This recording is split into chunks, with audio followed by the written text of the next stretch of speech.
رجعت من السوق وجبت لكم وياي حويات. جبت بخور ومسج وعلج بستج، كل زين للمعدة، اخذوه ورا ما تاكلون. الله بالخير، وكل عام وانتم الخير. المثل اليوم عن جحا ومصايبة. يقولوا بالمثل: فلوسه وصارن بجيبه، ليش ما يضحك؟ يوم من الأيام جحا احتاج فلوس، وعنده صديقة تاجر، راح وتداين من عنده، وعدا وقال له: بعد شهر وارجع لك فليساتك، ونعم الله عليك داينتني. مر الشهر واجا التاجر بيت جحا، دق الباب، طلع له جحا: هلا ومرحبا، وشلونك بعد؟ وضيفه ببيته.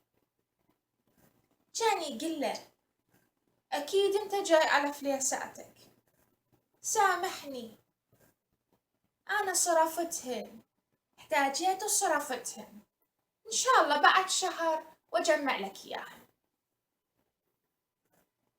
مر الشهر الثاني وإجا التاجر، دق الباب، طلع له جحا بس بغير وجه. كان يقول له: أوه هم أنت، والله خبصتني على فلوسك، هسه أنت تاجر عندك خير من الله، لحقني على ذني. جاوب التاجر وقال له: أنا ما جاي أطلب منك، وش غيرك علي يا جحا؟ أنا جاي أريد حقي، أنا راح أسامحك على هذا الملقى، وراح أصبر عليك شهر.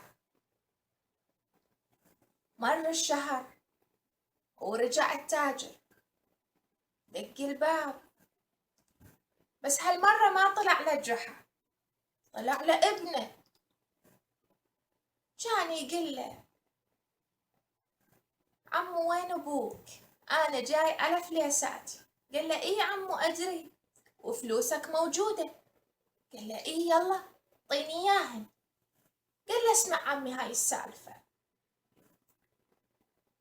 يم بيتنا ساحة فارغة، وهاي الساحة بيها زرع، وكل يوم يجي راعي هو وغنيماته، وذني الغنيمات ياكلن من الزرع. قال له: إيه وبعدين؟ قال له: ها من ياكلن؟ صوفهن يجلب بالزرع، واحنا نروح نجمع هذا الصوف ونجيبه لبيتنا، نغسله وننظفه وبعدين نغزله. قال له: إيه؟ قال له: بعد ما نغزله نسوي عباية، يعني بشت رجالي، وهذا البشت كلش غالي سعره، ونبيعه بالسوق، وبعدين ننطيك فلوسك. انصدم الرجال، ومن صدمته ظل يضحك، ورجع البيت وهو يضحك. من رجع جحا للبيت سولف لابنه السالفة، وقال له: يبا آخر شي وهو رايح بس يضحك.